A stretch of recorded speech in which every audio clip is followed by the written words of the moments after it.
Muy buenas noches, bienvenidos a esta conferencia magistral, conferencia inaugural de la Escuela de Seguridad Nacional y Administración Pública que dirige la maestra Anaid Campos Galindo y que en coordinación con la Benemérita Universidad de Oaxaca, la BUO, cuyo rector, el maestro David Martínez y Pérez, nos ha hecho el honor de acompañarnos y dirigir.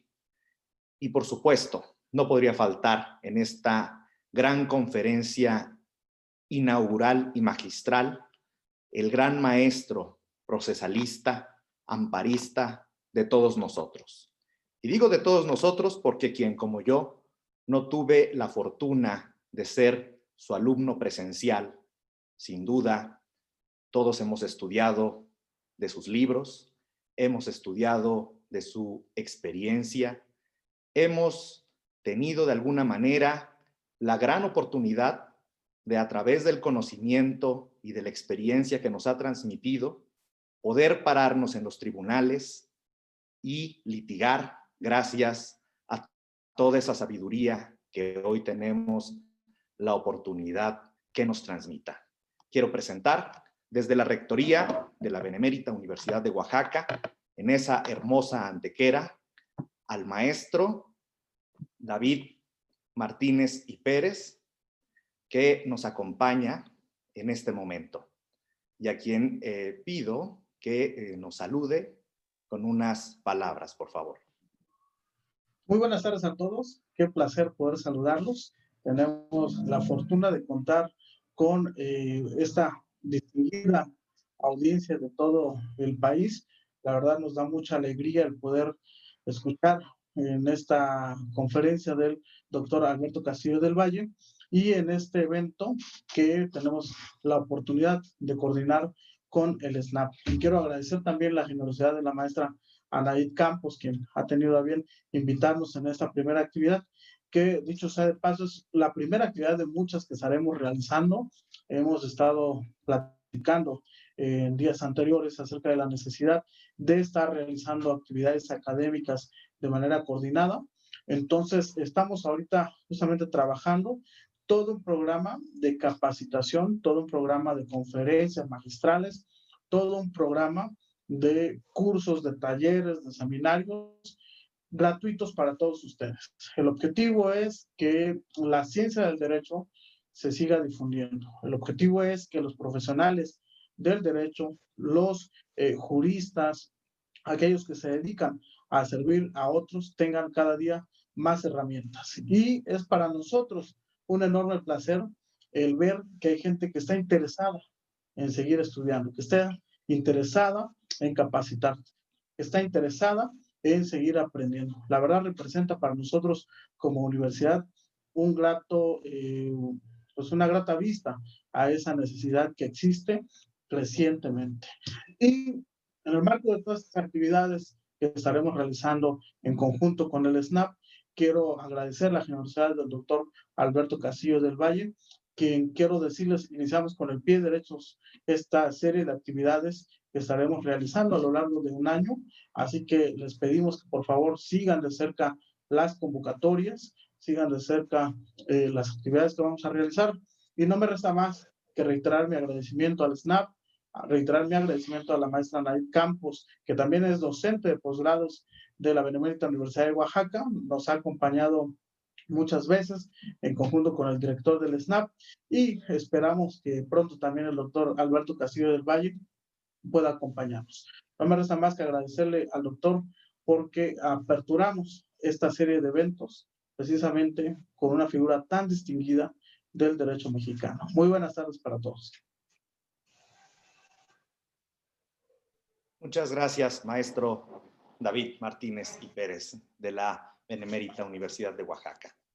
A continuación, voy a ceder el uso de la palabra a la directora de la SNAP, de la Escuela de Seguridad Nacional y Administración Pública, la maestra Anaid Campos Galindo, quien, además de darnos unas palabras, va a hacernos la presentación formal para dar inicio ya a esta conferencia magistral y explicarnos además la dinámica de esta conferencia a cargo del doctor del maestro de maestros, Alberto del Castillo del Valle. Cedo el uso de la palabra a la maestra Anaid Campos Galindo.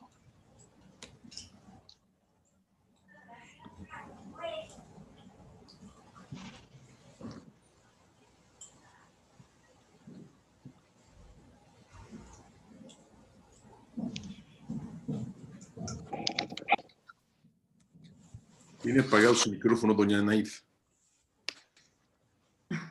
Gracias. Muy buenas noches. Es que mis audífonos me están fallando. Una disculpa. Bueno, pues muchas gracias por la presentación, mi estimado Roberto. Quiero darle la enorme bienvenida a mi muy adorado y querido maestro Alberto del Castillo del Valle, que sabe que tengo un especial aprecio hacia su persona, porque fue mi maestro, mi formador en materia de todavía garantías individuales y amparo. Y agradezco muchísimo las enseñanzas que nos dio desde la universidad y hasta la fecha seguimos aprendiendo de mi muy querido doctor Alberto del Castillo del Valle. Es un honor y un privilegio tenerlo en este espacio académico y agradezco muchísimo el apoyo que ha dado para que este evento sea posible. Y también agradecer muchísimo a mi querido David Martínez, que aprecio mucho. Ha sido un privilegio poder Dice participar. que ya le entren al fuego, puro hablar pendejadas, es lo que no me late muy bien este rollo. Por ahí Jesús Matías tiene prendido su micrófono. A ver si nos puede apoyar apagándolo.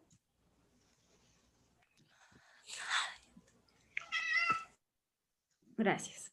En fin, continuamos. Entonces, les decía, agradezco muchísimo a David y a esta apertura que he tenido para que a través de estas instituciones universitarias se puedan dar estos espacios académicos tan nutritivos para cada uno de los que participan en ellos.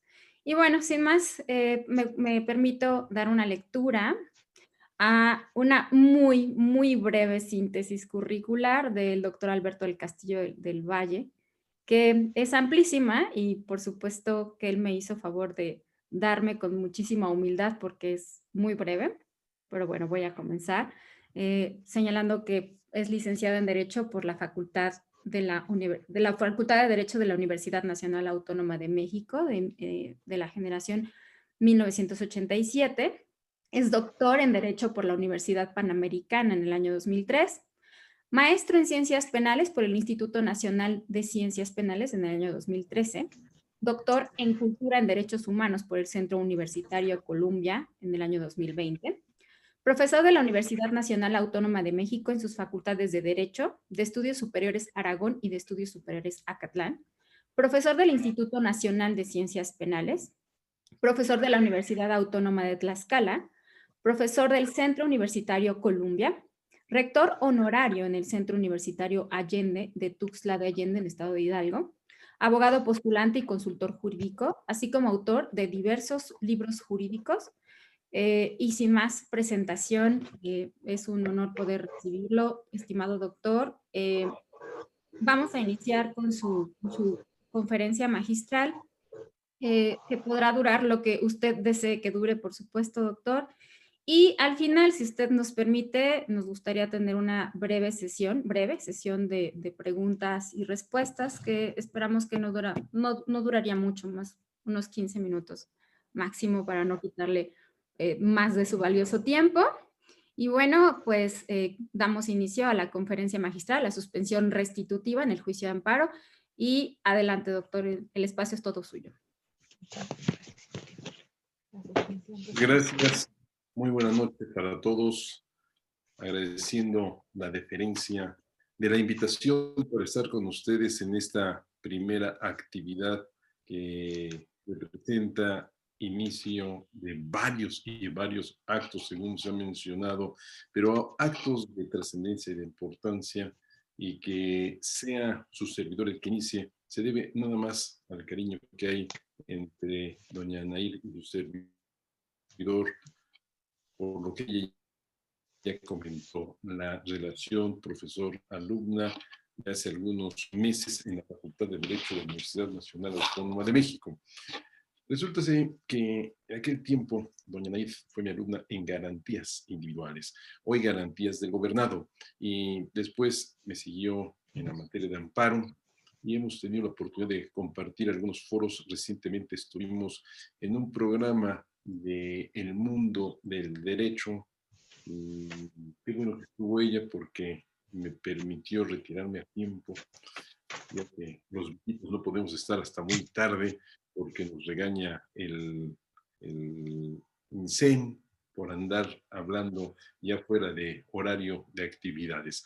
Pero bueno, me da gusto que haya ese cariño todavía, ese respeto a la amistad que se formó en el aula universitaria, y por eso estoy aquí con ustedes. Agradezco la presentación y la invitación, y vamos a iniciar con la plática de un tema que es un tanto cuanto interesante y a la vez difícil de tratar, sobre todo considerando la idea de lo que venimos, bueno, de lo que su servidor viene diciendo desde hace 33 años como profesor de la Universidad Nacional Autónoma de México. La suspensión del acto reclamado es una medida cautelar que mantiene viva la materia del juicio de amparo. Una medida cautelar a través de la cual se detiene el actuar de la autoridad responsable. Se impide que la autoridad materialice el acto de autoridad, pero que para otorgarla se requiere primeramente estar ante un acto futuro, no pretérito, y ante un acto de carácter positivo, no ante un acto de carácter negativo. La expresión, la enseñanza de Ignacio Burgoa Orihuela es la siguiente: solamente lo que tiene movimiento puede suspenderse. Y no podemos tener una suspensión que lleve a restituir al gobernado en el goce de la garantía violada, porque esos son los efectos propios de la sentencia de amparo. ¿Cómo vamos a restituir al gobernado en el goce de un derecho cuando es la materia propia del juicio de garantías? Se rompería fundamentalmente, se rompería con la historia de la suspensión y del amparo.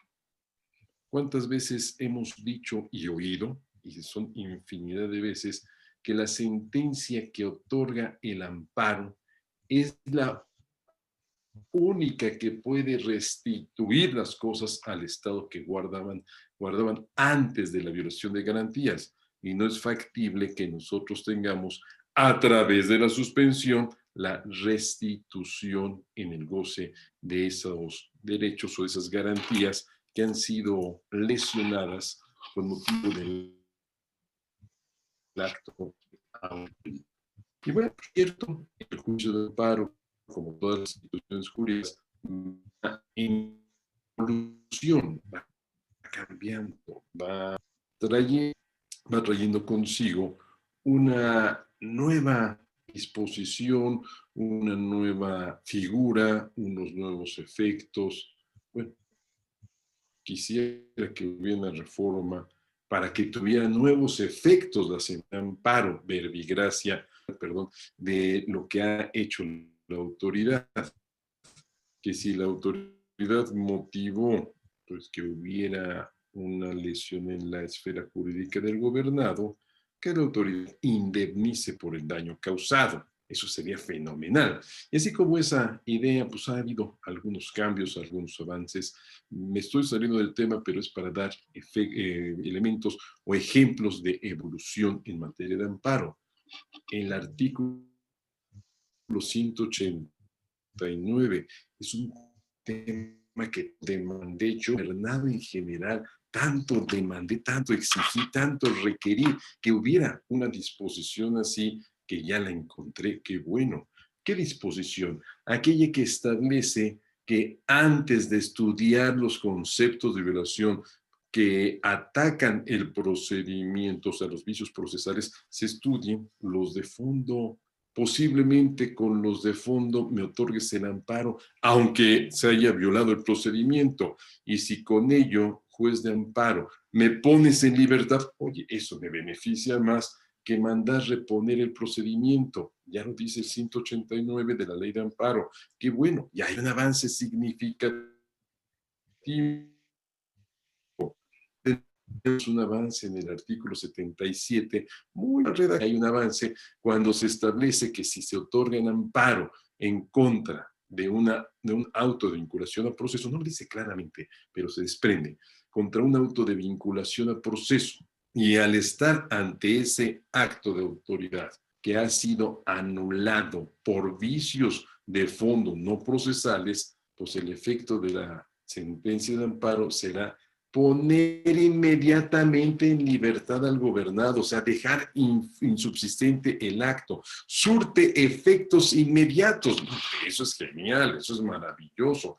Y eso no rompe con la esencia del juicio de amparo. Esta exposición no rompe con la esencia del juicio de amparo, tiene que ver con la plática de esta noche, en el sentido de que al hablar de unos efectos restitutorios de la suspensión del acto reclamado, se rompe con todo lo que hemos venido hablando y con la idea de medida cautelar. Y lo más delicado del asunto es, sin que haya una verdadera reforma al aspecto que nos concierne, se están dando estos efectos conforme a la jurisprudencia. Cabe señalar que varias tesis que hablan de este tema se basan en el artículo 107-10 de la Constitución, diciendo que el nuevo texto de la fracción 10, la pauta, dice la fracción 10, los actos reclamados podrán ser objeto de suspensión en los casos y mediante las condiciones que determine la ley reglamentaria, para lo cual el órgano jurisdiccional de amparo, cuando la naturaleza del acto lo permita, deberá realizar una análisis ponderado de la apariencia del párrafo. Si lo encuentro, ya. Dicha suspensión deberá otorgarse respecto de las sentencias definitivas en materia penal al comunicarse la promoción del amparo y en las materias civil, mercantil y administrativa, mediante garantía que dé el quejoso para responder los daños y perjuicios que tal suspensión pudiera ocasionar al tercero interesado. La suspensión quedará sin efecto si este último da contragarantía para asegurar la reposición de las cosas al estado que guardaban si se concediese el amparo y a pagar los daños y perjuicios consiguientes. Y se acabó la fracción 10. Y la verdad, se dicha de paso, lo que pasa es que yo soy muy a la antigua. Me gusta que me digan las cosas claras y no que se vayan desprendiendo. Pues yo no le encuentro por ahí alguna versión merced a la cual se establezca que ha cambiado la suspensión. Bueno, es que hoy pasamos de un juicio de amparo X a un juicio de amparo garantista. ¿Y qué es eso? Tampoco entendí. Cuando yo era escuincle me enseñó don Ignacio Burgó Orihuela que el juicio de amparo procedía contra actos que violasen garantías. Pues ya había un garantismo, por llamarle de alguna forma, al juicio de amparo. No había alguna situación distinta. Tal vez en el artículo 1 de la Constitución encontremos algo. Las normas relativas a los derechos humanos se interpretarán de conformidad con esta Constitución, qué bueno, y con los tratados internacionales de la materia, qué bueno. O sea, qué bueno que las normas relativas a derechos humanos, en mi necedad me voy a cambiar, las normas relativas a las garantías se van a interpretar en lo que más favorezca al gobernado. ¡Qué bien! ¡Qué bueno! Y mejor todavía porque cuando yo lo hice, perdón, o el yo, pero cuando Alberto lo hizo hace algunos años, fue criticado y casi crucificado. ¿Cómo se le ocurrió decir que el artículo 13 de la Constitución también rige ante el Ministerio Público? ¿Cómo es posible que diga que el artículo 14, tercer párrafo, debe regir desde el auto de formar. Ya me reformó la Constitución para que ya no meta temen. Y ahora son ellos los que dicen, ya ves, hay que ir para adelante. Pues siempre, pero bueno. Tercer párrafo. Error. Todas las autoridades en el ámbito de sus competencias tienen la obligación de promover, respetar, proteger y garantizar los derechos humanos de conformidad con los principios de universalidad, interdependencia, indivisibilidad y progresividad. Pues una cosa más sencilla. Todas las autoridades deben respetar las garantías que esta Constitución otorga. No, hombre, eso sería traer 1857 de la Constitución y darle una seguridad total a lo que es la garantía. En consecuencia, el Estado deberá prevenir, investigar, sancionar y reparar las violaciones a los derechos humanos en los términos que establezca la ley. Pues yo creo que esto no es un avance, es una aclaración de algunos puntos que había ya en la Constitución, pero que no estaban dichos en la forma en que estoy pidiendo que se diga el tema de los efectos restitutorios en la suspensión. Vamos al punto de lo que dice la ley de amparo. La ley de amparo, en el artículo 147, segundo párrafo, da pauta a lo que es materia de esta plática, es decir, a los efectos restitutorios de la suspensión. Una redacción difícil de entender y ahora les voy a decir por qué.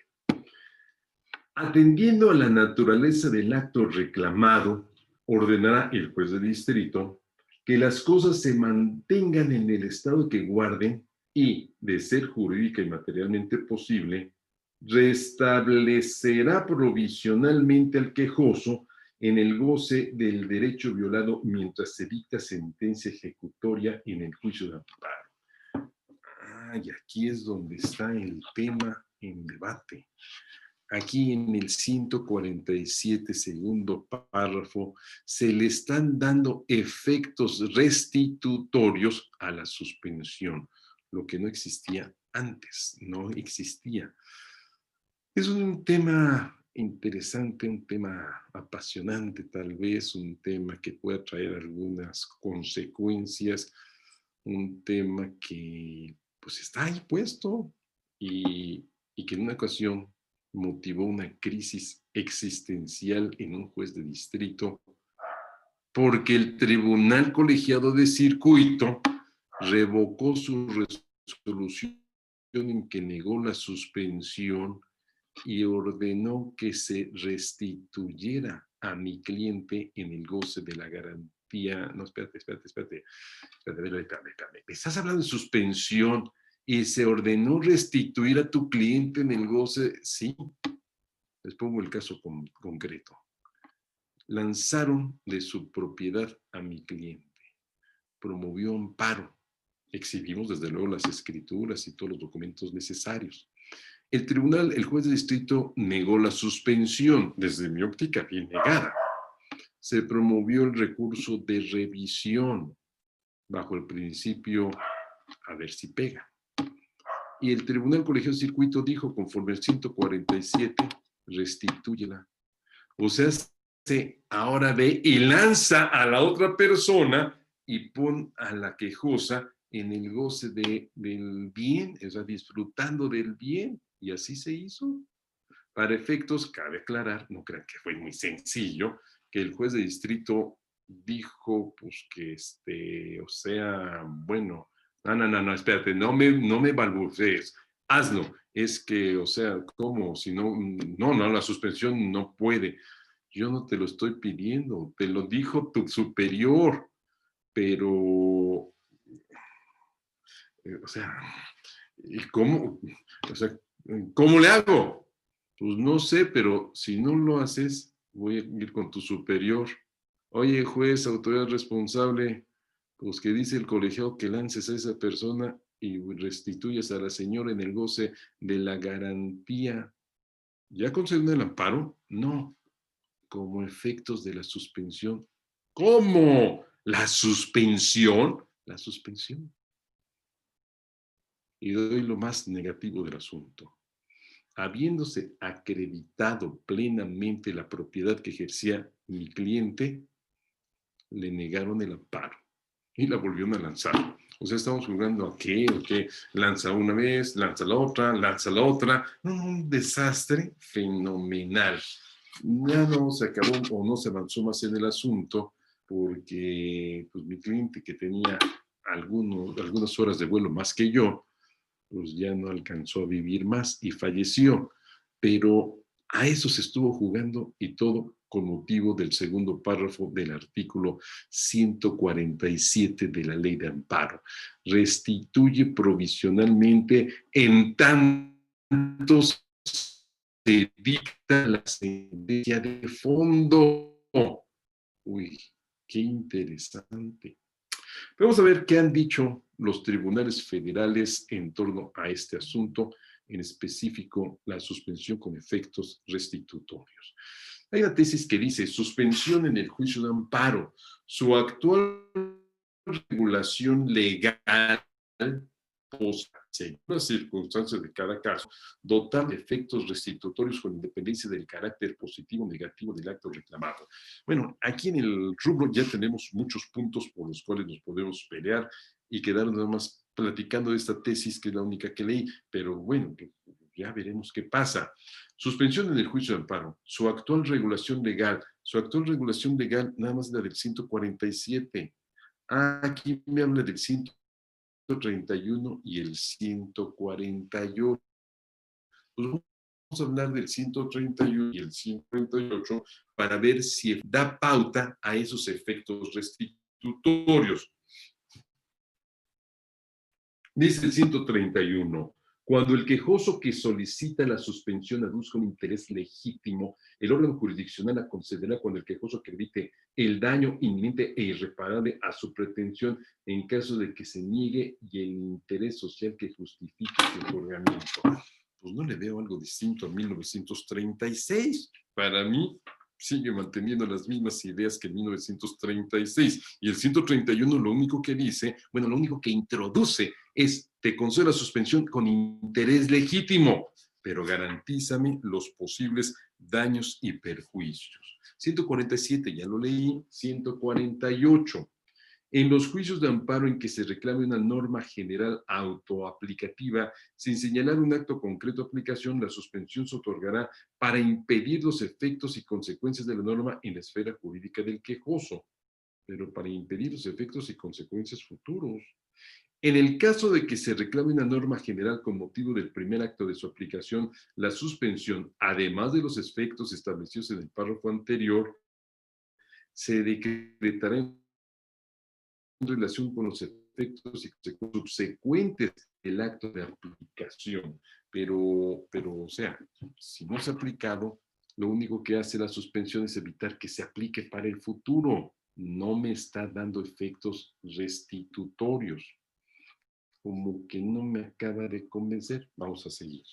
Suspensión en el juicio de amparo. Su actual regulación legal posibilita, según las circunstancias de cada caso. Entonces ahora el tema de la suspensión es más o menos lo que pasa en el proceso penal, según el criterio de cada juez. Bueno, aquí es según cada caso concreto. Según cada caso es casuística la suspensión. Dotarla de efectos restitutorios con independencia del carácter positivo o negativo del acto reclamado. Si es un acto negativo, ¿cómo se va a suspender? ¿Cómo lo van a suspender? Pero es así. La ley de amparo se advierte que ser material y jurídicamente posible, el juzgador, atendiendo a las circunstancias de cada caso, puede restablecer provisionalmente el quejoso en el goce del derecho violado. Espérenme, me perdí por ir muy rápido. Soy de lento aprendizaje. Mira, otra vez. De los artículos 131, 147 y 148 de la Ley de Amparo, se advierte que de ser material y jurídicamente posible, el juzgador, atendiendo las circunstancias de cada caso, puede restablecer provisionalmente al quejoso en el goce del derecho violado, en tanto se falla el juicio en lo principal, siempre que se trate de una prerrogativa con la que contaba antes de acudir al juicio de amparo. Ajá, sí, sí estoy de acuerdo, pero yo tenía una prerrogativa antes de acudir al juicio de amparo. Y lo amparo, y ahora me la van a restablecer. Pregunta al tercero interesado si está muy feliz con la situación. Así, los efectos restitutorios que pueda tener la suspensión provisional del amparo se actualizan sin importar el carácter positivo o negativo del acto reclamado, dado que las normas citadas no hacen distinción al respecto y, además, porque esa interpretación tiene un fin garantista, lo que les decía hace un momento, me hablan de un fin garantista, ya existía el fin garantista. Ay, que es acorde con la reforma del artículo 1 de la Constitución Política de los Estados Unidos Mexicanos, publicada en el Diario Oficial de la Federación el 10 de junio de 2011, que tuvo como propósito otorgar una protección amplia e integral a los derechos de las personas. La verdad sea dicha de paso, pues este tribunal colegiado en materia administrativa solamente pero no concluye. O sea, se hacen unas manifestaciones interesantes, muy doctrinarias, muy dogmáticas, para decir que se puede otorgar la suspensión, asegurando que una reforma al artículo 1, pero ¿por qué no aunque fuera de esas tesis que critico tanto, su servidor critica mucho las tesis actuales, que ya nada más les faltan las dedicatorias y la bibliografía para hacer tesis de licenciatura, porque se ponen páginas y páginas y páginas, pero pues, me hubiera gustado que me hubiera dicho dónde está ese fin garantista que antes no existía. En verdad, fui profesor de Naif, ella lo comentó, lo confesó que cometió el error de inscribirse conmigo, pero bueno, algo le dije en garantías, y ese decirle algo en garantías fue nada más y nada menos que existen las garantías como medios jurídicos de protección sustantiva de los derechos humanos a favor de los gobernados oponibles frente a la autoridad e inscritos en la norma. O sea, ya teníamos un fin garantista. O sea, ¿es que antes no había garantías o qué? Siempre ha habido garantías en mi país. Por cierto, en mi país siempre ha habido garantías. Desde la Constitución de 1824, cosa que no pasaba en Europa, cosa que no tenían los europeos. El viernes pasado compartí por ahí, pero no pude compartir, no sé qué le hicieron a mi teléfono. Ya sabes quién me ha de haber bloqueado, porque no me permiten ya subir libremente todos los videos que tengo. Y subí un video sobre el tema del 160 aniversario de la ley sobre libertad de cultos. Y en la exposición digo lo siguiente: caray, 1860, nosotros teníamos la ley. 1940, en Europa, o sea, 80 años después de México, en Europa estaban persiguiendo a los judíos por sus creencias religiosas. Y me voy un poquito más para atrás, un poquito. 1840, lo sabe bien mi querido Jesús Matías Hernández, profesor que es en Oaxaca de Amparo. Don Jesús sabe bien a bien que don Manuel Crescencio García Rejón y Alcalá en 1840 propuso una constitución en Yucatán, y en esa constitución hablaba de la libertad religiosa. Se garantizaba que cada quien pudiera hasta cambiar de creencias religiosas. Y luego me dicen que apenas en 2011 se da un fin garantista. No, hombre, el fin garantista los tengo en mi sistema jurídico desde siempre. Leí el artículo 1 que dice que acorde con la Constitución. Dije, perfecto, adelante. Vamos a la historia constitucional mexicana, y la historia constitucional mexicana, no lo dice Alberto nada más por decirlo, ahí están las constituciones. La historia constitucional mexicana es protección de los derechos del hombre frente a la autoridad.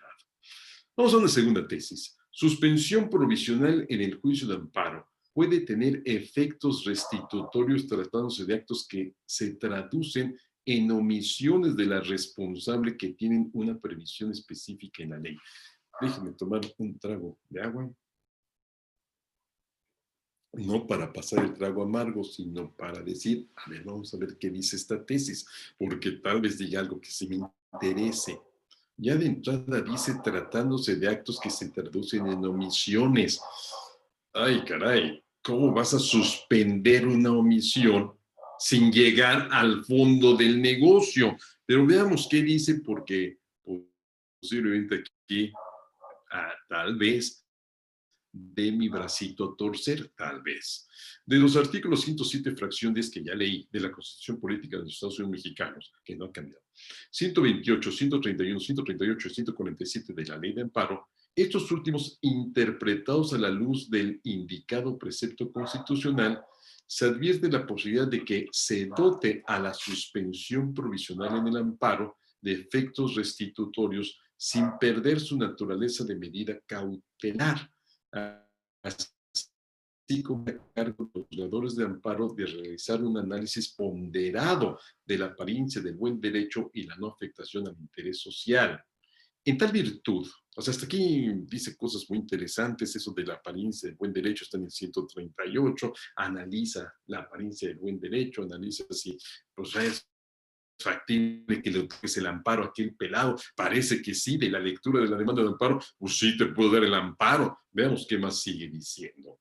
En tal virtud, la técnica jurídica para resolver sobre la suspensión de los actos que se traducen en omisiones de la responsable, que tienen una previsión específica en la ley, implica que el juicio de probabilidad en relación con la suficiencia de la verosimilitud del derecho alegado se aprecie de manera clara y evidente, de acuerdo a la revisión que se haga de la legislación y la jurisprudencia nacional e internacional relacionada con el acto reclamado, incluyendo la valoración de los hechos narrados bajo protesta de decir verdad en todo su contexto, armonizándolos con los principios de interdependencia e indivisibilidad del derecho humano trastocado,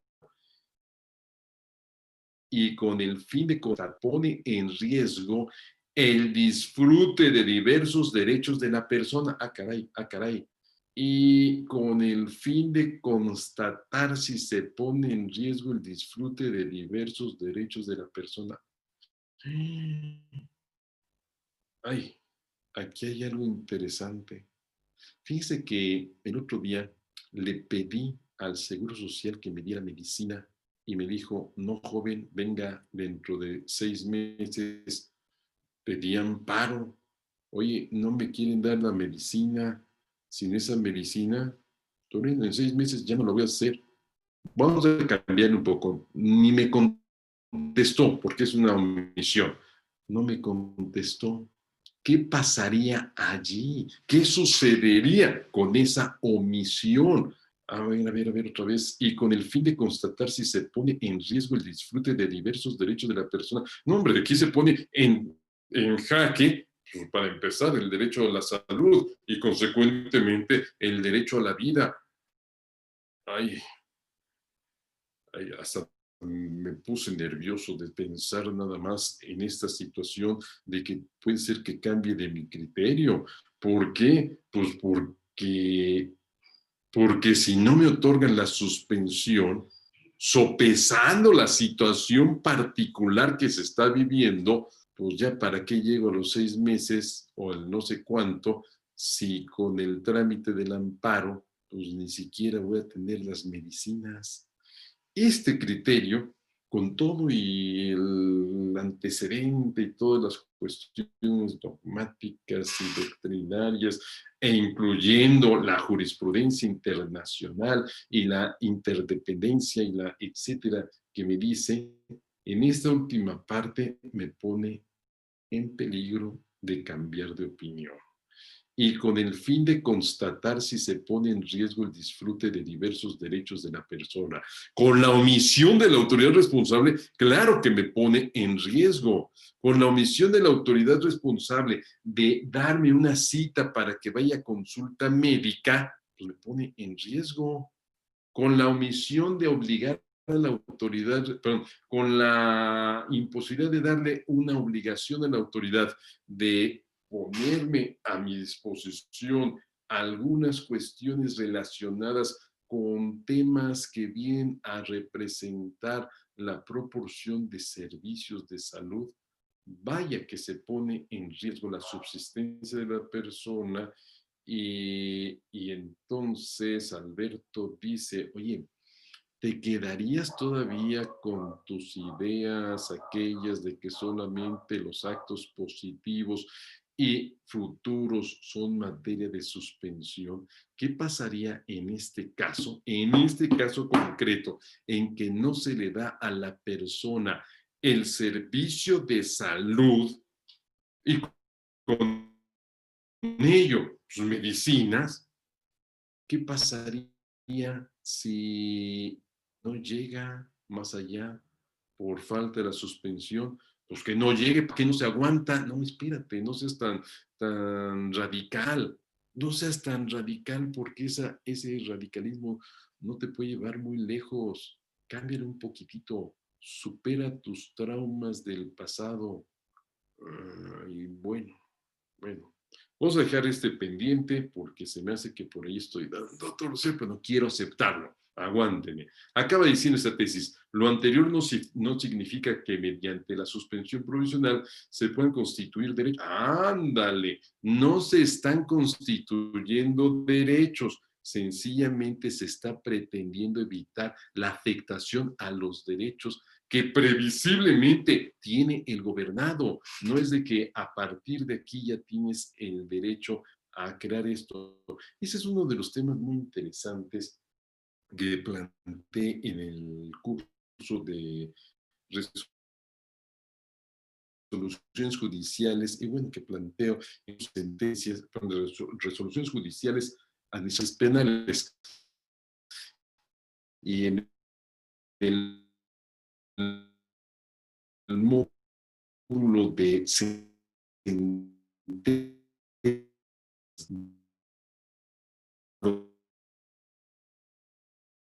la sentencia, y ahí digo sentencias constitutivas. En el amparo, esas sentencias no existen, las constitutivas. Vengo a demandar la protección al derecho que ya tengo, a la garantía que ha sido violentada, pero no te estoy pidiendo que me constituyas un derecho. Pues aquí dice, lo anterior no significa que mediante la suspensión provisional se puedan constituir derechos que el quejoso no tuviera antes de presentar la demanda de amparo. Ya entiendo por qué me habla del capítulo de protesta legal. Pues sí, me está diciendo, pues ya dijiste bajo protesta, decir, ¿verdad? Que tienes el derecho, que eres causaviente del seguro social y pues que no te dan el servicio médico y no te proporcionan los medicamentos y pues así como están las cosas, pues yo creo que si te me muere, no, mejor te concedo la suspensión de que me cobren las medicinas a que me cobren el muertito, mejor las medicinas, dice el juez de amparo. Vean ustedes que desde un principio yo dije que qué bueno que hay suspensión con efectos restitutivos. No me había negado a aceptarlo, ¿verdad? Bueno, porque luego dicen, ay, sí, ahora ya que leíste esta tesis ya cambias de opinión. Lo anterior no significa que mediante la suspensión provisional se puedan constituir derechos que el quejoso no tuviera antes de presentar la demanda de amparo, pues solo se justifica cuando hay apariencia suficiente de un derecho previo que necesita de protección provisional por haber sido afectado por un acto probablemente inconstitucional. Y vuelvo a un tema. Ese vuelvo no es que ya lo platiqué con ustedes, lo platiqué en una conferencia que tuve hace un momento. ¿Cuánto tiempo se tarda un juicio de amparo en tramitarse? ¿Cuánto tiempo? Ojalá que fuera como el recurso de tutela de Colombia, que en 30 días ya está la primera y segunda instancia resueltas. Y aquí, a los 30 días, lo comenté hace un momento, estaba en ese evento un magistrado, buen amigo, Rubén Arturo Sánchez Valencia, y nada más hizo una cara como diciendo, pues ya que te puedo decir, 30 días y se difiere la audiencia, y otros 30 días y se vuelve a diferir, y 30 días y un tercer diferimiento, y dentro de unos 3 meses se dicta la sentencia. O sea, en el 120 días, ay caray, pues ya son muchos días, ¿no?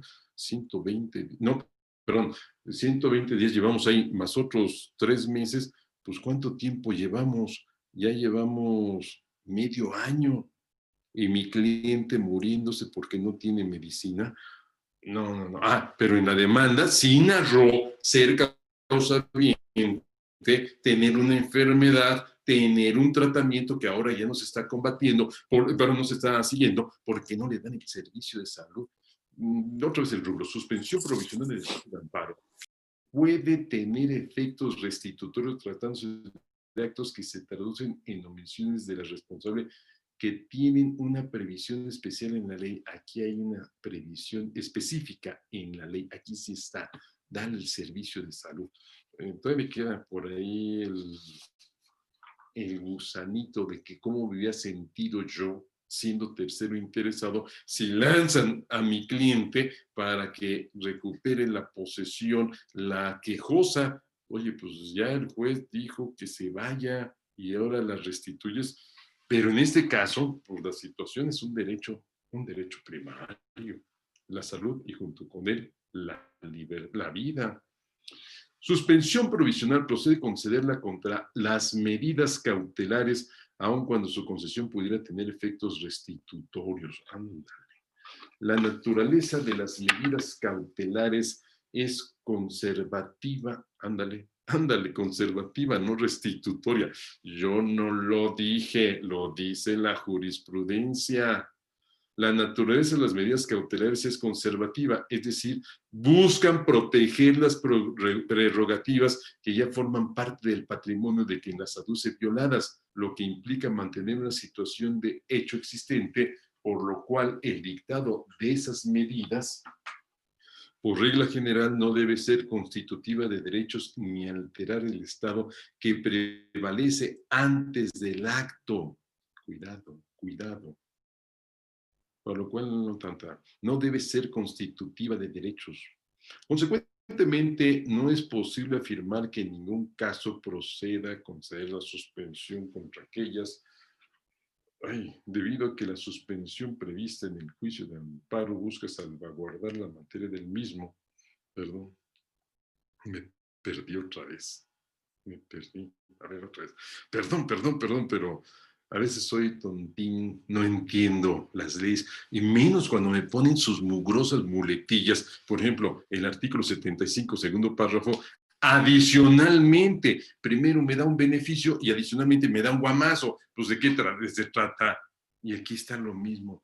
La naturaleza de las medidas cautelares es conservativa, es decir, buscan proteger las prerrogativas que ya forman parte del patrimonio de quien las aduce violadas, lo que implica mantener una situación de hecho existente, por lo cual el dictado de estas medidas, por regla general, no debe ser constitutiva de derechos ni alterar el estado que prevalece antes del acto. Consecuentemente, no es posible afirmar que en ningún caso procede conceder la suspensión contra aquellas debido a que la suspensión prevista en el juicio de amparo busca salvaguardar la materia del mismo, aun cuando su concesión pudiera tener efectos restitutorios que son propios de la sentencia del fondo del amparo, ya que conforme a los artículos 7 política de los Estados Unidos mexicanos y 147 de la ley de amparo, además de decretar que las cosas se mantengan en el estado que guarden, es factible ordenar que se restablezca de forma provisional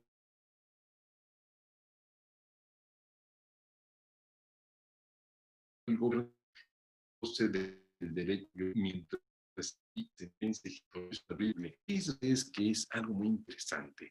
Basarse en una disposición constitucional para aclarar algo, aunque la disposición constitucional no diga en momento alguno lo que va a dar pauta a la tesis de jurisprudencia. Fracción 10 del artículo 107.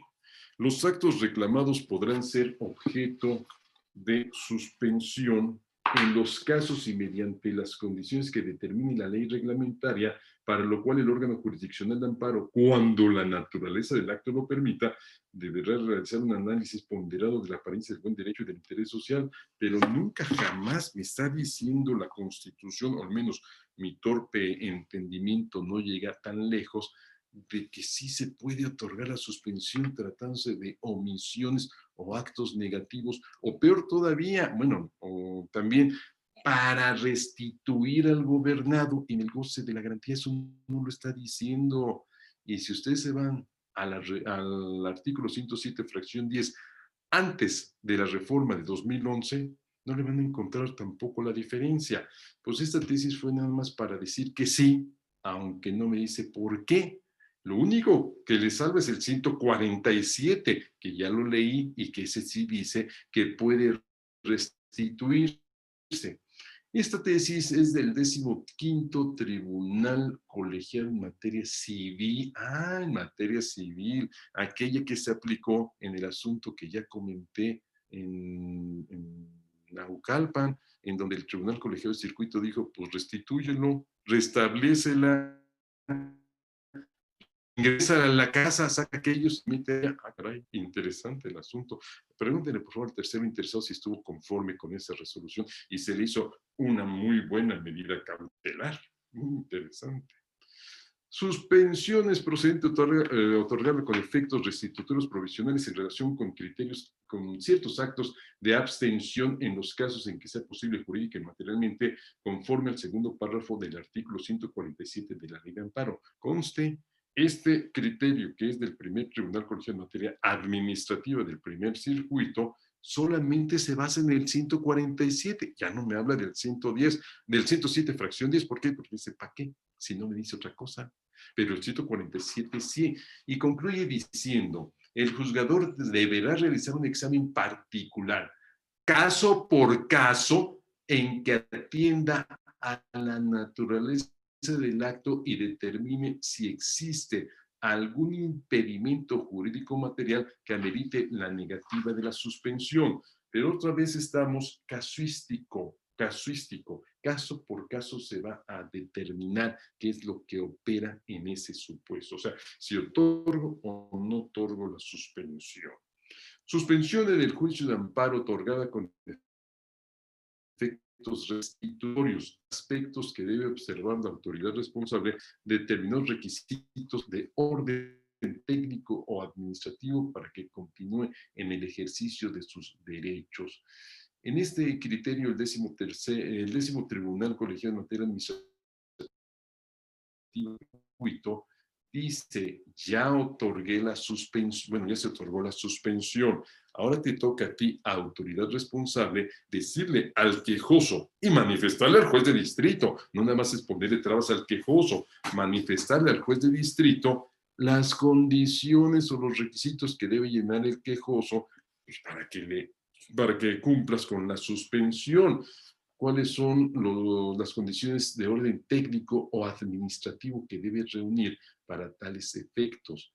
Se avienta aquí la puntada de aludir a los artículos 136, 153 y 158. ¿Qué tiene que ver el 58? La incidente de ejecución de las sentencias de amparo, pero dice el 158 que a ese incidente, que de ese incidente rigen las reglas para el cumplimiento de la suspensión también. Hay de ti, autoridad responsable, donde no cumplas con la sentencia, la suspensión, porque se te va a aplicar la responsabilidad penal prevista en el artículo 262, fracción 3 de la referida ley, de la Ley de Amparo, responsabilidad por no acatar la suspensión del acto reclamado. Bueno, pues ya vamos llegando bastante lejos en el asunto. Suspensión provisional procede concederla con efectos restitutorios siempre que el acto reclamado no se hubiere consumado irreparablemente.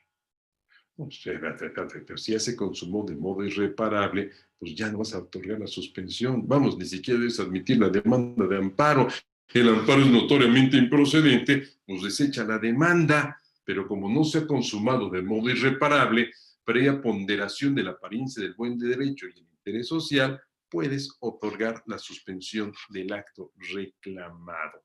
¿Para qué? Bueno, pues específicamente para que no dejes en estado de indefensión al gobernado frente a los atentados a las garantías por parte de la autoridad, pero previa ponderación de la apariencia del buen derecho. Parece que tienes la razón. Ese es un tema muy interesante. A mi maestro, don Ignacio Orihuela, pues no le gustaba mucho hablar de la apariencia del buen derecho. Decía, pues si aparenta, es que no lo es. Pues nada más ahí se aparenta. Y pues si hay un buen derecho, ¿cuál es el mal derecho? Pues como que no, pero en una ocasión, en un examen, en una prueba de un concurso de oposición, me hizo esa pregunta: ¿qué opinas tú de la apariencia del buen derecho? Le dije lo que él quería oír, desde luego. Pues maestro, si es aparente, pues como que no existe. ¿Por qué? Porque lo que aparenta no es la realidad. Y el buen derecho, pues ¿a poco hay mal derecho? Eso es lo que quería él oír. Pero fíjese usted que en la práctica me ha servido de utilidad esta teoría. ¿Por qué? Porque pedí amparo en contra de la destitución, más que la destitución, la suspensión en función de un servidor público.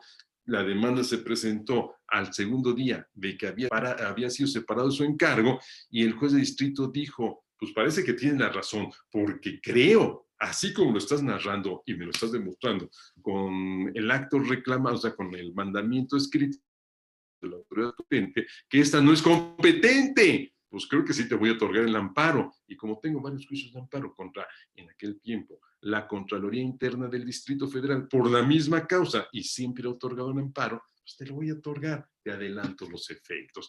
¿Para qué te tengo 30 o 15 o 60 días suspendido si te puedo adelantar los efectos? Como que don Ignacio no quedó muy convencido, pero dijo, bueno, pues me estás dando una versión sensata de que te están adelantando los efectos de la sentencia de amparo. Sí, pero con esa apariencia del buen derecho. Parece ser que tiene la razón. Todo indica que parece ser que sí. Tal vez no, pero ya lo veremos al final. Y al final, ¿qué me decían los jueces de distrito? Siempre me dijeron lo mismo: la justicia le da un amparo y protege. Es un tema muy interesante. Ninguno de esos amparos lo perdí, pero no porque yo fuera muy bueno, sino porque ellos eran muy malos. Si ya les habían condenado en una y no sé cuántas ocasiones porque carecían de competencia, ¿por qué seguían sancionando a los servidores públicos? Si no te corresponde a ti, le corresponde al superior jerárquico de la autoridad responsable. Pero necios, y yo, pues todos los asuntos los ganaba. Era buenísimo. No, era buenísimo, no, eran pésimos ellos. Bueno, pues esta es la base aquí, y esto ya va cambiando un poco la versión. Suspensión provisional procede concederla con efectos restitutorios siempre que el acto reclamado no se hubiera consumado irreparablemente, previa ponderación de la apariencia del buen derecho y el interés social. Vamos a poner este caso, porque entonces ya todo va cambiando un poquitín. Desde el principio traigo yo la idea de que solamente para el futuro, sí, los actos pretéritos, o sea, los momentos anteriores, no se pueden suspender. Los que están por venir, eso sí. Como tú me has demostrado que tienes aparentemente el derecho que ha sido violentado, eres titular del mismo, te voy a otorgar la suspensión, porque se te está afectando en tu esfera jurídica de manera inconstitucional e ilegal. Y para que no tengas que resentir las consecuencias por los actos futuros, por el tiempo que está por venir, por los 13 días, por los 28 días, por los 58 días que te faltan para purgar la sanción, te otorgo la suspensión, porque aprecio que hay un buen derecho que ha sido afectado. Y entonces me restituían en la función pública, en la función que estaba desempeñando. Se me restituye, ya no voy a hablar en pretérito, se me restituye, pero se me restituye, y así se manejaba en aquellos momentos, para adelantarme los efectos de la sentencia de amparo. Así nació la teoría de la apariencia del buen derecho, y en aquel tiempo se hablaba y del peligro en la demora. ¿Qué fue lo que pasó en aquel asunto? En aquel asunto, un par de personas se liaron a golpes fuera del departamento de uno de ellos. Llegó la policía, se los llevó y clausuró el departamento de uno de los rijosos. Este sale de la agencia del Ministerio Público, llega a su departamento y cerrado. Oye, pero ¿cómo que lo cerraron? Pues ahí están todos mis menesteres, todas mis cosas, como mi dinero, esto, el otro. Mañana tengo que ir a trabajar, tengo que bañarme después de cómo quedé todo mugroso del pleito, y promovió amparo.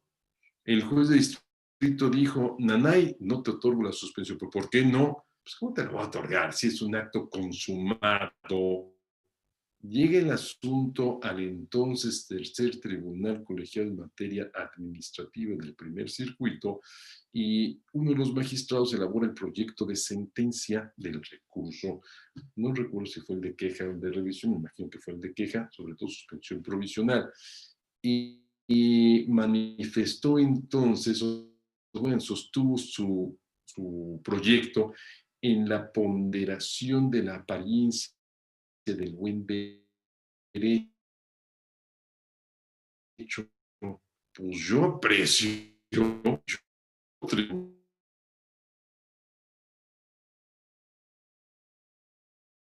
estos.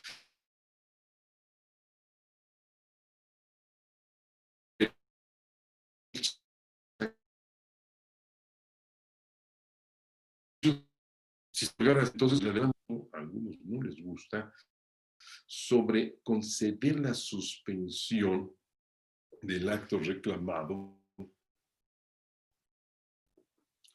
Perdón, me tomé el atrevimiento de tomar agua porque apareció aquí una cintilla que decía: su conexión de internet es inestable, agregue agua. Bueno, pues agregué agua a ver si así se componía.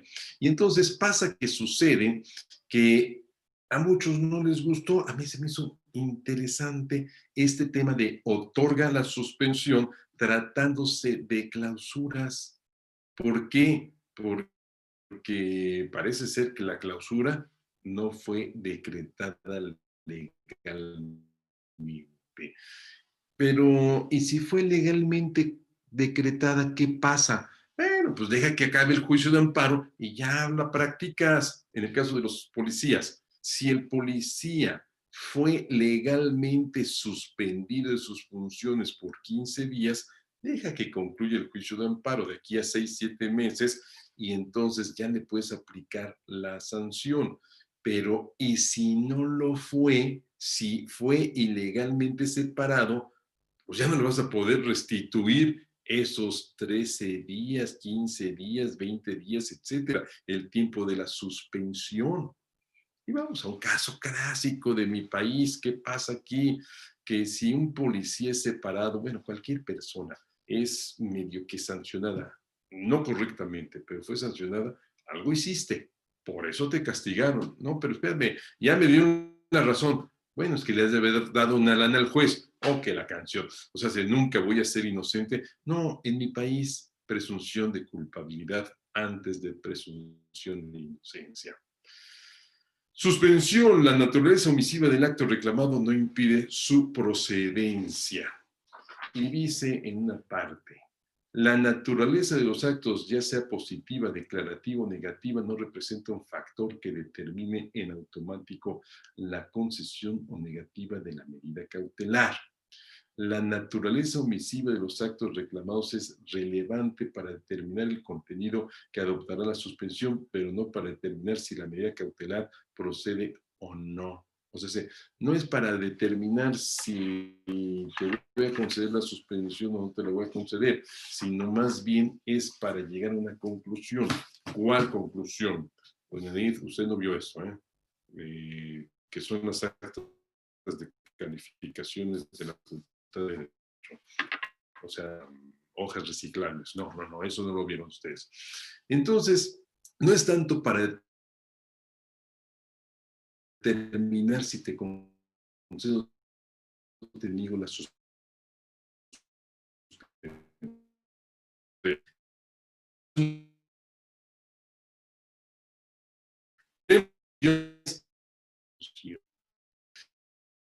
Ustedes en el 4, la suspensión solamente se concede en tratándose de actos positivos y futuros.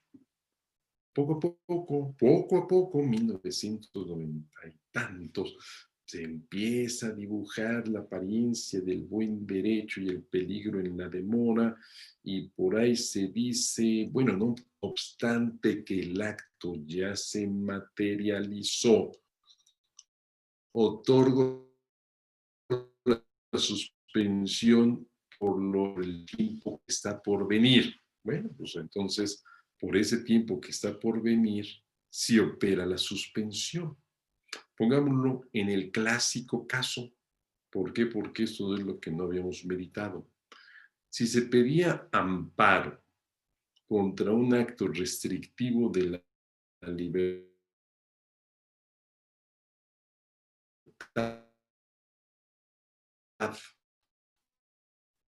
se me está consumadas horas que ya estuvo detenido, pero no está consumado de aquí en adelante. De aquí en adelante que surte efectos la suspensión. Bueno, pues esto es lo que se dice ya clara y puntualmente con la teoría del buen derecho e insisto, y el peligro en la demora. Es muy interesante la demora, que no sé por qué lo han quitado y no lo introdujeron en la ley de amparo, porque ese peligro en la demora es real, es algo cierto. Me voy a tardar aproximadamente, y todavía falta la segunda, un año. Pues un año, no, pues es mucho tiempo. Adelántame los efectos de la suspensión. Total, me manifestaste bajo protesta, es decir, varias situaciones que me hacen ver que sí tienes un derecho, no te estamos constituyendo el derecho, y lo que sí hay es un peligro inminente de que seas dañado si no se te otorgan efectos de la sentencia de amparo ahora mismo. Va evolucionando la suspensión y bueno, pues yo también evolucioné, según ustedes se dieron cuenta. Hace una hora decía que no, cómo era posible que tuviéramos una suspensión con efectos restitutorios. Eso va en contra de la naturaleza de la suspensión. La suspensión solamente opera contra actos futuros, no contra actos ya consumados, no puedes restituirlo. Pero una hora después, como que ya di mi bracito torcer y establecí, creo que sí es bueno, creo que sí es válido, creo que sí es correcta esta suspensión. Claro, te acordaste de los amparos que promovías a favor de los policías y dijiste, pues si en aquel tiempo pedí el amparo, ¿por qué hoy no? Pero lo importante es que los jueces no tomen tan a pecho esto. Es decir, el caso en que yo fui abogado de la quejosa, pero que se tenga cuidado, pues porque hay otra parte, la tercera interesada. El caso en que se manda reponer a quejosa en el goce del bien y se lanza a la tercera interesada. ¿Y cómo que se lanzó? Pues se lanzó la tercera interesada y luego se restituyó la tercera interesada. Ese es pues el tema de la suspensión con efectos restitutorios. Y quisiera saber si alguien está por ahí, porque veo ya todo aquí paralizado y no sé si me están escuchando o no. Que alguien me diga, aquí estamos, si se oye, no se oye. Sí, doctor, lo escuchamos. Ah, gracias. Lo que pasa es que todos se quedaron ¿cómo se dice? Congelada la imagen de todos. Y dije, es que el otro me pasó. Me aventé como 20 minutos hablando y hablando hasta que me hablaron por teléfono y me dijeron, ya párele que nadie le oye. ¿Cómo? Pues no se oía, se detuvo la transmisión. Ese es pues el tema. Ah, gracias. Decía que ese es el tema de la suspensión con efectos restitutorios, que poco a poco ha ido evolucionando, pero no hay que llegar a la exageración de otorgar esta medida cautelar en todos los casos. En materia civil hay un tercero interesado que si tú lo sacas de la casa, pues como que ya estás creando un conflicto, y sobre todo si mañana vas a tener que volver a expulsar a la quejosa porque perdió el amparo, y la quejosa va a estar ahí cuidándose de ser lanzada nuevamente, y pueden armarse unos problemas muy, muy severos, como lo hemos visto aquí en la Ciudad de México, cuando se quiere hacer efectiva una sentencia de juicio de arrendamiento, y se arman unos problemas fenomenales, golpes, corrones, agresiones, etcétera, amenazas y lo demás. Entonces, hay que tener mucho cuidado con esta versión. Hay que reformar la Constitución para establecer lo que dice la jurisprudencia, que dice la Constitución, pero que no lo dice, para que entonces ya nos quedemos con el famoso apotegma de Estados Unidos de América. La Constitución dice lo que la Corte dice que dice, sino que sí lo diga realmente. Mi querida Anair Campos, le agradezco mucho la invitación que me hizo para estar esta noche con ustedes en esta primera plática de la escuela que usted preside muy honrosamente, y que sé que va a tener muchos, muchos éxitos. Le agradezco a la Universidad de Oaxaca esta permisión de participar, y a todos ustedes que me hayan acompañado esta noche. Comentó doña Nair que iba a haber una sesión de preguntas y respuestas, pues estoy a sus órdenes. Muchas gracias por su atención y buenas noches. Muchas gracias, doctor. Pues vamos a darle la oportunidad a los asistentes para ver si alguno tiene alguna duda en específico sobre su ponencia, que me parece muy clara. En lo personal creo que me ayudó bastante a dilucidar una serie de cuestiones ahí como bastante como delgadas las líneas, ¿no? Entre la parte de hasta dónde los tribunales federales podrían llegar a restituir, ¿no?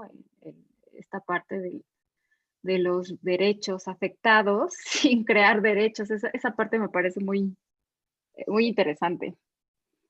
Muy Déjeme ver si... interesante y muy conflictiva, porque eso de que Sí. tengamos, pues, por un lado la medida cautelar, pero por el otro la posibilidad de que con esa medida cautelar se estén creando derechos, pues no podemos crear un derecho con una sentencia de amparo, menos con la suspensión. Así es. Sí, aquí hay una pregunta de Mario. Dice, ¿por qué dice que no se debe promover la suspensión en el amparo contra orden de aprehensión? Pero no lo dije hoy, por eso me quedé yo cuando lo dije. Por lo siguiente, don Mario, por lo siguiente, fíjese usted que si yo pido amparo contra una orden de aprehensión, siempre me la van a otorgar. Pues entonces pídala. Sí, pero espérame, permítame. Tengo un problema. Hay una orden de aprehensión. Se trata de delito, de todo el catálogo del artículo 19, tercer párrafo. En la prensa, no era la prensa, era el Alarma, el periódico La Alarma. Secuestró, la violó, la y matóla. No, hombre, esto es prisión preventiva oficiosa. Y si yo pido la suspensión, me la van a otorgar, pero me van a condicionar los efectos de la suspensión a que acuda a rendir declaración. Pero no es cierto. Bien, entonces, ¿a qué? A saludar al juez nada más. Hola, señor juez, ¿cómo está? Ya viene Dios. Al momento de que yo me constituya ante el juez, pues me van a detener, van a decir, hay prisión. No, pero espera, traigo la suspensión. Sí, pero la suspensión dice para el efecto de que no seas detenido si no se trata de delitos de prisión preventiva oficiosa. Como yo no sé cuál es la prisión que le están decretando a mi cliente, pero sí sé que es una orden de aprehensión, y que la orden de aprehensión hoy en el nuevo sistema es por prisión preventiva oficiosa, pues me lo van a detener. Por eso no pido la suspensión. No tiene caso. Mejor le digo a mi cliente que se vaya de vacaciones Algunos dicen que se esconda. Yo digo, vete de vacaciones. Y ya cuando se fue de vacaciones, con eso di pauta para protegerlo. Pero de otra forma, pues lo estoy entregando yo a la autoridad, a la policía. Y esto para mí es más delicado. Mañana me van a recriminar y me van a decir, óyeme, desgraciado, pero no solamente promoviste mal la suspensión, me entregaste ante la autoridad. Hace algunos años, no voy a decir cuántos, pero hace algunos años, me hablaron unos amigos, dije a sus órdenes, hoy necesitamos pues sí, pero yo estaba de viaje, ¿qué quieres que yo haga? Es que fíjate que me consiguió la suspensión y luego llevé a mi cliente, era orden de aprehensión, sí, ay, ya la regaste. Pues es que quiere decir que me otorgó la suspensión, pero no le hice abajito lo que decía, y si es delito grave, amerita prisión preventiva, te va a la cárcel, el efecto de la suspensión es que lo detengan. Pues sí, pero no lo vi, pues ya la regaste. Y es que hasta la esposa me mentó la madre, apenas hizo bien en decirte eso, pues lo entregaste al fulano, era el clásico delito de encubrimiento por receptación. Compran un vehículo, pues no saben que el vehículo es robado, y ahí está el problema. Y el que no pagó, el que no cometió el delito, pagó los platos rotos y se fue a la cárcel. Era un problema delicado. Por eso, don Mario, por eso yo digo, no hay que pedir la suspensión. Siempre se la van a otorgar, de eso no tengo duda, pero lee el 166 cuáles son los efectos de la suspensión en tratándose de orden de aprehensión. Como dicen en los juicios civiles, en los juicios penales, es ¿cuántos, señor?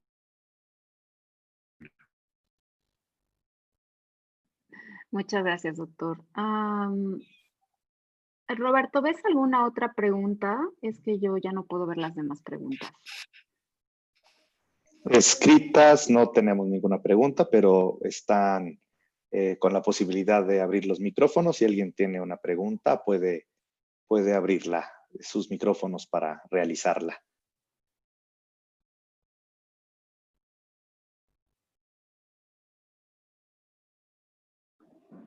¿No hay alguna pregunta sobre la conferencia?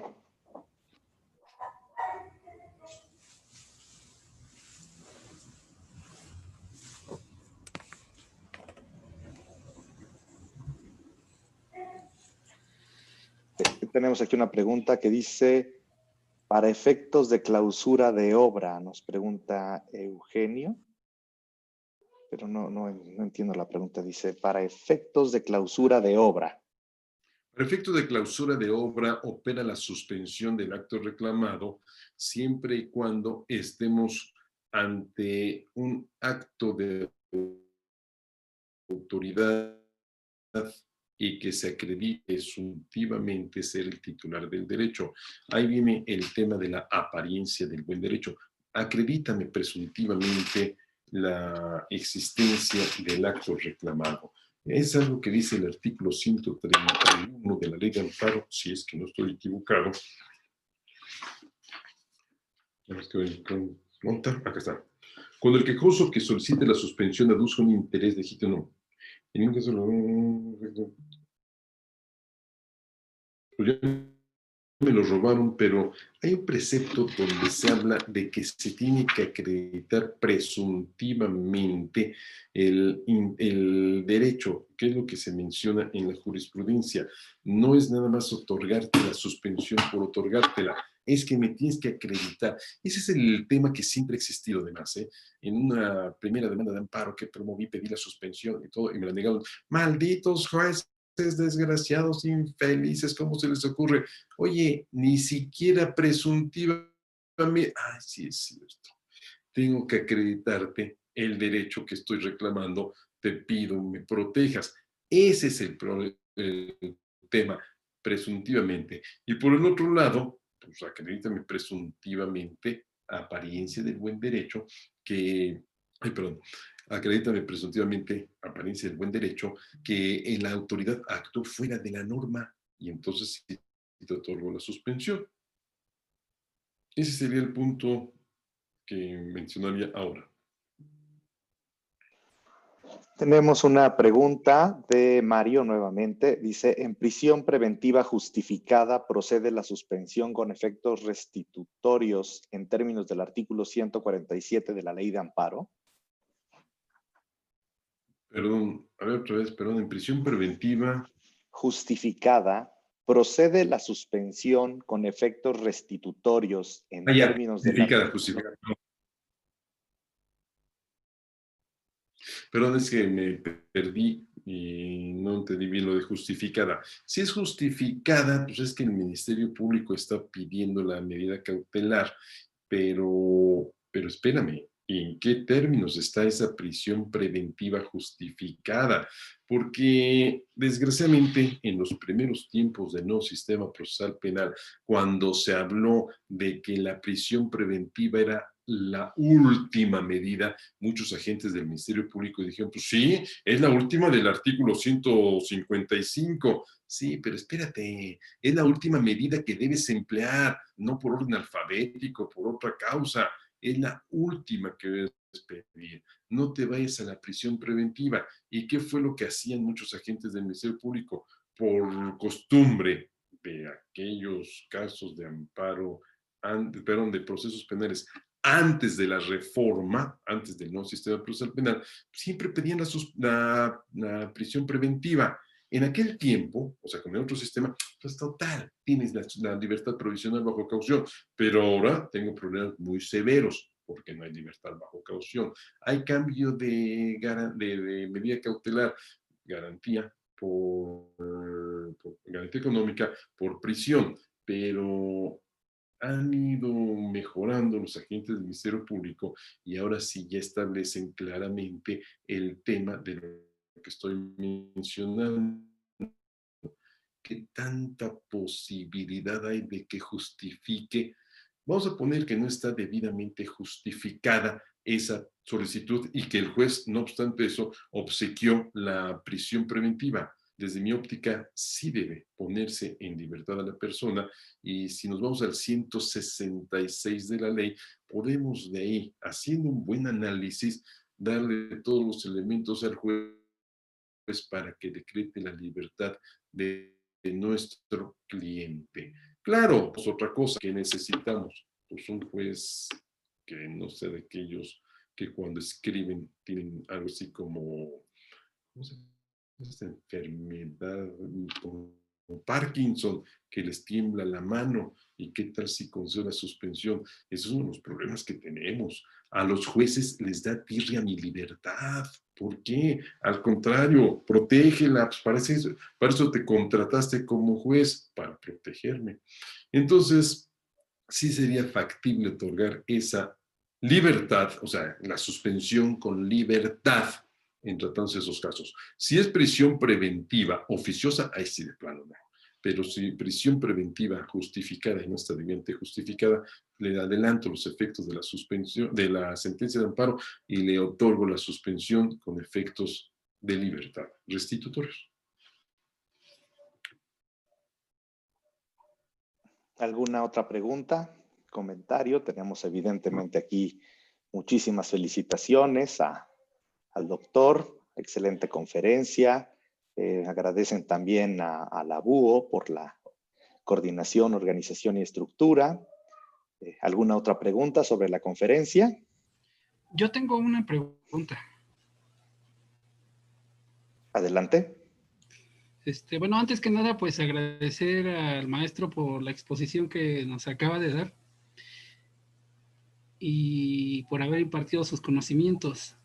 Yo tengo una duda y quisiera yo saber más que duda su opinión al respecto. Cuando se promueve un juicio de amparo, en el auto de admisión o de erradicación, hay un apartado que dice que en caso de que el promovente esté realizando el juicio de amparo a efecto de entorpecer el juicio en lo principal, se dará vista al fiscal correspondiente. Ya en la resolución se sobresee y hay un apartado que dice, debido a que el promovente actuó maliciosamente con el fin de entorpecer el juicio de origen se da vista al fiscal correspondiente. Mi duda es la siguiente. ¿Se debería de especificar que es que se debe de dar vista, pero en relación a la defensa o al quejoso? Porque el quejoso finalmente pues desconoce la tramitación del juicio de amparo. Ahora, el juicio de amparo es por propio derecho. Esa es mi duda y quisiera yo saber su opinión. Si se debería de especificar ahí que se debe de dar vista en relación a esos hechos, pero en relación con la actuación maliciosa que realizó la defensa. Fíjese usted, don Miguel Ángel, que no es mío el asunto, es de un querido amigo llamado Claudio Antonio Martínez Natarén. A su cliente lo detuvieron, bueno, a la hora su cliente lo detuvieron por esa situación específica. Y el argumento de Claudio Antonio Martínez Natarén es el que usted está diciendo y se me hace totalmente centrado y sensato.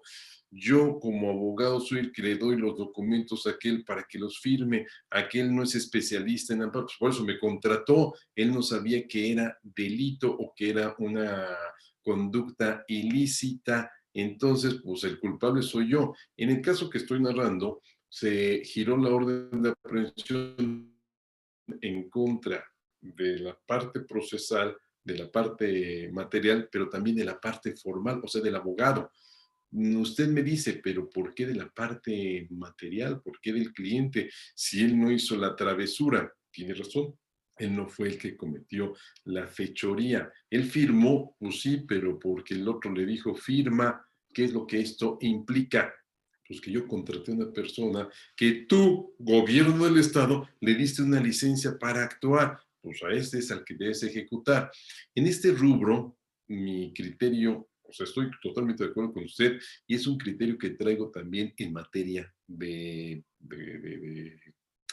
declaración fiscal. ¿Quién es el que comete el delito? Pues el contador, no yo. El contador es el que se equivocó. Pues sí, pero tú firmaste. Pues sí, pero yo firmé porque aquel me trajo el papelito. No es que yo supiera qué implicaba todo ello. Entonces, aquí es donde debemos hablar, y tiene toda la razón, de quién tiene que pagar los platos rotos.